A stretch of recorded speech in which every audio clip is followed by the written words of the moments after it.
Donc aujourd'hui, on va s'intéresser à une intégrale et surtout à trouver un encadrement de l'intégrale donc, qu'on va appeler I, qui est l'intégrale de 0 à pi sur 2 de cosinus de sinus de t. Oh là, j'ai une parenthèse qui n'est pas bien passée. En fait, cette intégrale-là, elle n'est pas calculable explicitement. Même si à première vue, on pourrait se dire que on devrait trivialiser ça avec 2-3 expressions trigonométriques ou à la limite un petit changement de variable. En fait, ça passera pas. On ne pourra pas calculer explicitement cette intégrale. Et donc le mieux qu'on puisse faire, c'est essayer de trouver un encadrement. Donc c'est ce qu'on va faire, on va essayer de trouver un encadrement. Bon, déjà de manière naïve, on pourrait encadrer cosinus entre moins 1 et 1, et on obtiendrait cet encadrement un peu moche entre pi sur 2 et moins pi sur 2. On connaît même pas le signe, bon c'est dégueulasse. Ensuite, on pourrait être un peu plus malin, rusé, et dire oui, mais euh, sinus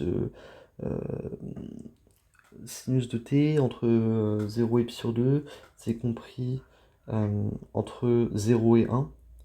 Et 0 et 1 est inclus en 0 pi sur 2. Donc en fait, on va intégrer le cosinus qui va prendre des valeurs que entre 0 et pi sur 2. Et donc le cosinus va nous donner des valeurs que entre 0 et 1. Et donc on pourrait encadrer comme ça de la même manière. Hop. Et obtenir cosinus de 1 pi sur 2. C'est un peu mieux, c'est moche toujours. Nous, ce qu'on veut, c'est une suite qui converge vers i des deux côtés et avoir un truc propre en fait, qui nous permette de calculer l'intégrale tout simplement de manière aussi précise que l'on le souhaite. Donc, ce qu'on va faire, c'est être un peu plus malin. J'avais déjà parlé d'une manière de calculer zeta de 2 avec la fonction arcsinus. Et on utilisait les intégrales de Wallis. Et là, on va essayer un peu de s'y raccrocher. En fait, vous pouvez avoir l'intuition des intégrales de Wallis, essayer de vous raccrocher à ça, mais vous allez passer d'abord, parce que là, le truc intuitif pour essayer de travailler un peu cette intégrale, ça serait de poser u qui est égal à sinus de t. Et le truc, c'est que si vous posez u qui est égal à sinus de t, vous allez avoir ça, il me semble. Donc cosinus de u sur racine de 1 moins u carré du. Et en fait, quand vous allez avoir ça, vous allez vous dire, ok, comment je fais? Vous pouvez continuer à essayer de l'encadrer en utilisant les inégalités sur le cosinus, en disant par exemple, je sais que cosinus est plus petit que 1 et cosinus est plus grand que 1 moins t carré sur 2, bon, u carré dans notre cas.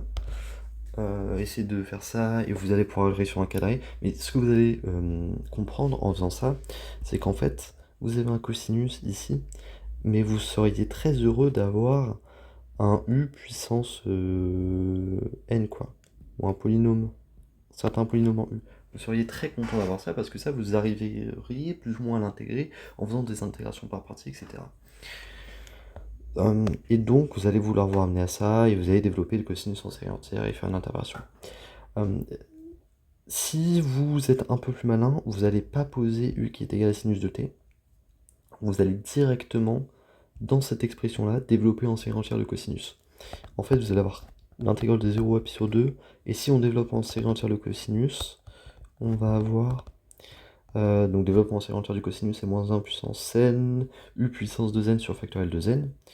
Donc moins 1 puissance n, je mets tous les trucs un peu qui dépendent pas de t dans un coin. Hop.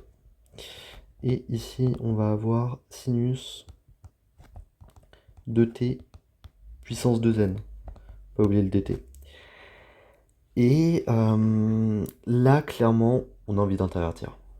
Parce que on serait vraiment content de simplement avoir ça, puisque ça, on sait le calculer. C'est juste les intégrales de Wallis. D'ailleurs, soit dit en passant, mais l'intégrale de 0 à pi sur 2 de t puissance n sur racine de 1 moins u carré dt, dA, est un u partout. En fait, c'est exactement les intégrales de Wallis après que vous reposiez u qui est égal à sinus de t. Et donc, ce que vous faites ici, quand vous posez u égale sinus t à ce moment-là, c'est que vous dégagez le sinus, Ensuite, vous avez l'intégrale qui vous semble cool. Et ensuite, vous remettez le sinus. Donc en fait, ça sert un peu à rien. Vous dégagez le sinus pour le remettre derrière, à ce moment-là. Pour vous raccrocher à Wallis ici. Ou alors, vous refaites les intégrations par partie, vous retrouvez la formule, mais je veux dire, c'est la même chose. Donc autant ne pas dégager le sinus pour le remettre derrière et directement développer en série entière. Et donc, là, on a sinus puissance 2n de t. On est plutôt content. On a envie d'intervertir. L'interversion, je vais pas justifier 30 000 ans, mais si eux, je les appelle les Fn. Mes Fn vont tous être continus par morceaux. La série des Fn va converger simplement vers un truc qu'on continue par morceaux. Et mon hypothèse forte, c'est de justifier la convergence, de ça. Et c'est l'hypothèse forte. Bon, dans tous les cas, on va calculer l'intégrale de Fn et on va intervertir, on va pas trop épiloguer. Voilà. Bon, calculons les intégrales des Fn. Donc en fait, calculons bêtement ce que nous donnerait notre interversion. On a l'interversion, l'intégrale des Fn, en fait, c'est l'intégrale de 0 pi sur 2 de moins 1 puissance n sur factoriel de n sinus puissance de n de t. dt, je peux sortir ce qui dépend pas de t évidemment. Hop. Intégrale de 0 à pi sur 2 de sinus de n de t dt. Ici, on reconnaît Wallis et on sait que, je donne son petit nom, on va l'appeler W. C'est égal à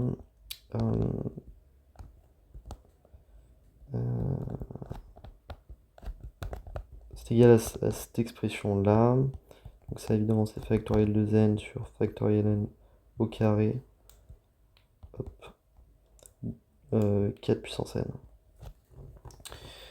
Évidemment. Et donc, si on remplace, on a que l'intégrale, s'appelle Fn quand même, pi sur 2 des Fn de t dt, c'est égal à, on avait ce qui était en facteur, hein, moins 1 puissance n sur factoriel de n, fois ce que l'intégrale nous donne, donc ces quantités-là. On voit qu'on a du factoriel de n un peu partout, donc ça se simplifie, et on a moins 1, donc pi sur 2, moins 1 puissance n sur factoriel n au carré 4 puissance n. Bon, on peut l'écrire aussi, moins 1 sur 4 puissance n sur factoriel n au carré. Peut-être une plus jolie tête, on préfère peut-être, je sais pas. Et voilà. Donc, bon là, si on regarde ce qui se passe en valeur absolue, on va pas avoir de problème, voilà, tout va bien converger. On est content, on peut intervertir, et on a que la série, donc plutôt l'intégrale de 0 à pi sur 2 de ce qu'on avait, qui était la série dn égale 0 à plus l'infini, des... Ah merde, on en était où? On était... Ah oui, des moins 1 puissance n sur factoriel de n, sinus puissance de n de t, donc on avait directement développé en série entière le cosinus dans notre intégrale du début. Et bien ça, c'est égal à... Hop, on intervertit. J'anticipe et je sors ce qui ne dépend pas de t, de mon intégrale. Et il nous reste donc l'intégrale de 0 à pi sur 2 de sinus puissance de n de t. Alors, en fait, j'ai fait ça pour justifier la convergence. Et là, on a le même calcul à faire, c'est pour ça que je m'attarde pas trop. Pareil, là c'est Wallis, enfin, c'est exactement la même chose. Et donc, on a juste la somme. On va juste avoir la somme de ces quantités-là, en fait. Hein. Donc, on obtient pi sur 2, somme dn égale 0, plus l'infini, des moins 1 quart puissance n sur factoriel n au carré. Bon voilà, donc ça c'est i.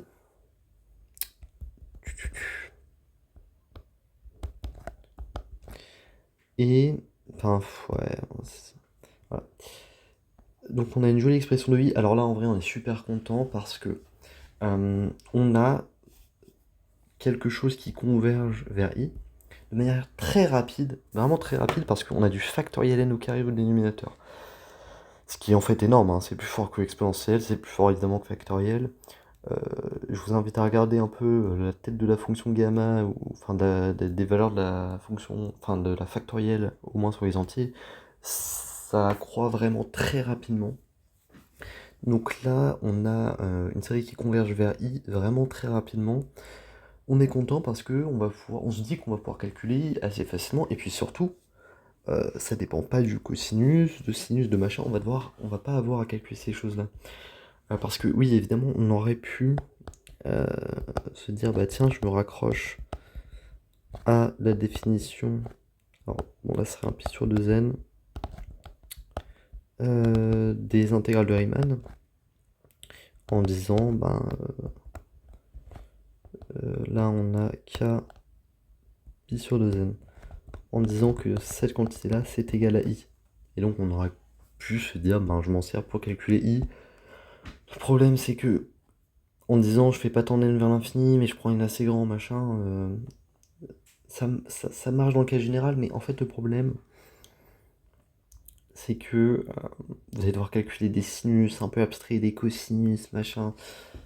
En fait, ça va être horrible, ça converge vraiment pas rapidement. C'est de la merde, hein. Donc là, il n'y a pas photo entre ces deux expressions. Euh, Entre ces deux expressions-là, il n'y a pas photo. On va largement préférer celle-là plutôt que celle du bas. On est très content, et puis ça se calcule facilement, surtout. Des sinus, des cosinus, j'ai pas envie de calculer ça à la main. Bon, voilà. Donc voilà pourquoi c'est pas forcément une bonne idée de se raccrocher aux intégrales de Riemann ici. Ben, on a une série, on est content. Alors, on va peut-être être un peu malin et on va poser Sn qui va être égal à la somme. Bon, je prends pas le pi sur 2 pour l'instant, je vais pas m'embêter avec, hein, mais puissance n sur factoriel n au carré. Et puis le reste qui va être la somme des n égale n plus 1 à plus infini, des moins 1 quart puissance n, voilà le reste quoi. Évidemment on a que i est égal à Sn plus Rn. Et surtout ce qui nous intéresse, c'est que sur le critère spécial des séries alternées, on n'a que le signe de Rn est égal à 1 si, en fait, positif si le premier terme est positif, et le premier terme est positif si ce n associé, donc si n plus 1 est pair, c'est-à-dire si n est impair. Voilà, donc je le note. 1 si n conjugué à 1 modulo 2. 0 sinon. Voilà. Parce qu'en fait, donc, si 1 est impair, pardon, n, oh là là, si n est impair, alors n plus 1 est pair, et donc le premier terme, c'est du moins 1 quart puissance, un truc pair, donc c'est positif. Et sinon, bah, c'est négatif. Donc le signe de Rn, c'est ça.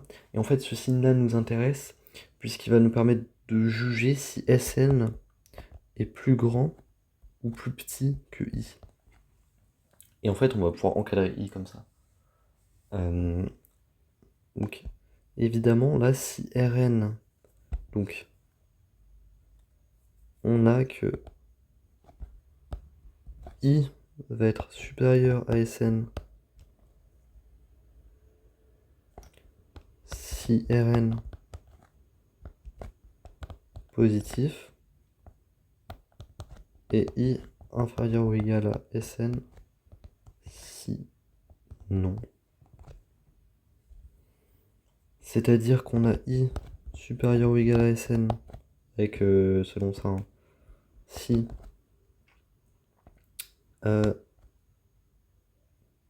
donc Rn est positif, c'est-à-dire si le signe de Rn c'est 1, c'est-à-dire si n est conjugué à 1 modulo 2 et i inférieur ou égal à Sn sinon. Et donc, ce que ça veut dire, c'est que de toute éternité, enfin pour tout n appartenant à n, prendre des cas plutôt pour pas qu'on s'embrouille, on a que i est compris entre eux. Donc i est plus petit que... Si n est impair, je suis plus grand. Donc là j'ai S de 2K plus 1, petit que S de 2K. Dans ce sens-là, normalement, voilà. Donc pour tout cas dans n, on a cette inégalité ou ces inégalités. Ce qui nous dit également que pour tout cas appartenant à n, on a en valeur absolue, alors je fais la différence partout avec S de 2K plus 1. Donc on a I moins S de 2K plus 1 inférieur à S de 2K moins S de 2K plus 1. Et donc on a... je prends la valeur absolue, je la vois comme une distance, hein, S de 2K plus 1 qui est inférieur ou égal à 1 sur 4 puissance 2K plus 1 sur 2K plus 1 factoriel n au carré. C'est juste le dernier terme de S de K plus 1 en fait. Ok. Bon, et ben voilà. Alors, si quand même ici, petite erreur, c'est que j'avais dit ici que je prenais pas le facteur pi sur 2, j'avais mis de côté quand j'ai posé Sn et Rn. Donc en fait, à chaque fois c'est 2 sur pi. Hop, je le mets quand même, histoire d'être propre. À chaque fois, cela va être 2 sur pi. Tac, tac, tac. Petit facteur 2 sur pi que j'ai oublié. Et donc maintenant, si on tente d'appliquer un peu tout ça, et que je me dise que je vais pour k égale 2 par exemple, enfin je dis par exemple parce que je l'ai calculé en amont, et ben je vais avoir donc n égale 5 évidemment, et on va avoir donc i, donc s de 2k plus 1 qui en fait est vraiment, qui se calcule vraiment bien puisqu'on a 1 moins 1 quart plus 1 sur 64 moins 1 sur 64 fois 36 plus... Voilà. Après on peut continuer longtemps, mais c'est surtout pour dire que c'est vraiment facile à calculer ici. Et on n'a pas des cosinus un peu moches. On sait pas trop comment est-ce qu'on va s'en tirer. Et on a ça. Tac. Ça converge vraiment très rapidement. Et... alors là, elle me demande d'ailleurs si... Non, c'est bon. Et on a i moins 1,201978106, virgule ici, qui est plus petit que 7 fois 10 puissance moins 8. Donc on est vraiment très proche. Enfin ça va être on va être sur les bons les bons chiffres quoi. Donc ça se calcule vraiment bien, ça se calcule à la main, on est content. À noter quand même que alors c'est peut-être un peu rigolo, mais enfin c'est pas rigolo, mais c'est qu'on le retrouve. C'est que si on regarde bien notre intégrale qu'on avait au début, on avait du sinus de t. Et à quel moment est-ce que le sinus de t a été déterminant? Pourquoi est-ce qu'ici on aurait un sinus de t et pas un tangente ou j'en sais rien? En fait, le sinus de t a fait la différence pour obtenir le résultat qu'on a au moment des intégrales de Wallis. Et vous pouvez alors peut-être vous dire, mais alors, vous pouvez me dire que vous savez que vous avez l'intégrale de 0 à pi sur 2. Tiens, je vais annoter avec notre couleur plutôt, ça va être plus malin. Et l'intégrale de 0 à pi sur 2 de cosinus de t puissance n dt. C'est la même chose en fait. Hein. Je prends n pour tout n dans grand N quoi. Ça sera toujours égal. Et donc ben, à juste titre, vous pourriez dire qu'en fait, remplacer par un cosinus, ça change rien. Ce qui en fait est trivial quand on regarde juste l'intégrale, puisque bah, vous posez juste u qui est égal à pi sur 2 moins t et vous le retrouvez quoi. Ok. Et maintenant, alors, autre qui est peut-être un peu plus intéressant, autre petite remarque, c'est de se dire, là j'ai un cosinus, et bon, on sait que ce sinus-là, je pourrais le remplacer par un cosinus, ça ne change absolument rien. Mais ce cosinus-là, et si je le remplaçais par un sinus, qu'est-ce qui se passe? Bah en fait, on peut faire un peu de la même manière, mais là, on remarque qu'on était sur les Wallis, on a utilisé les intégrales de Wallis paires, enfin les W de 2n quoi. Et là, on aurait à peu près la même chose, mais en utilisant les Wallis impairs. Puisqu'en fait, quand le sinus, de la même manière, on va développer en série entière le sinus, sauf que dans le développement en série entière du sinus, on n'a plus des x puissance 2n, mais des x puissance 2n plus 1. Et donc on va avoir des sinus puissance 2n plus 1. Évidemment, ce qu'on a en facteur, on va pouvoir le sortir. On va avoir un truc un peu du même style, 1 sur facteur n au carré. On va peut-être avoir un 1 sur 2n plus 1 qui va traîner aussi, et un facteur pi sur 2 en moins. Mais on va surtout avoir les intégrales de Wallis impair, donc qui vont nous donner tous ces facteurs, et on va obtenir quelque chose de similaire, mais on n'aura pas exactement le même résultat. Mais c'est intéressant. J'invite ceux qui veulent à le faire, parce que c'est un peu le même procédé, donc ça permet d'être sûr d'avoir bien compris, mais en même temps, bah, c'est pas la même chose. Et puis on va trouver une valeur comme, je sais plus, j'avais dû regarder, dans les 0, 8 et des trucs. Bon, voilà. En remplaçant le sinus, enfin le cosinus par un sinus. Et de la même manière, on a que l'intégrale de 0 à pi sur 2 de cosinus de sinus de t, pardon, de sinus de t dt est égal à l'intégrale de 0 à pi sur 2 de sinus de cosinus de t dt. Bon ben voilà, je pense qu'on a fait un peu le tour. On a fait un peu le tour.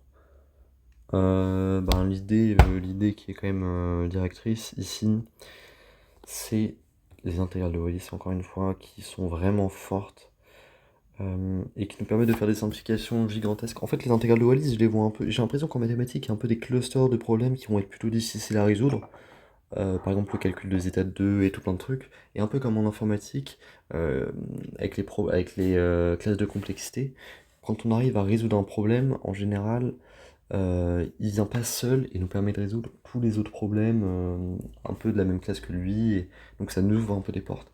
Les intégrales de Wallis, je les vois comme un accès simple à des problèmes compliqués, donc c'est vraiment très fort, parce que ça nous permet de simplifier ouais, des trucs qui sont pas évidents du tout. Et donc là on est plutôt content. Donc une autre application intéressante des intégrales de Wallis, pour calculer, pour approcher cette intégrale de manière vraiment rapide là pour le coup, hein, parce que facteur n carré, ça rigole pas. Bon ben voilà. Merci.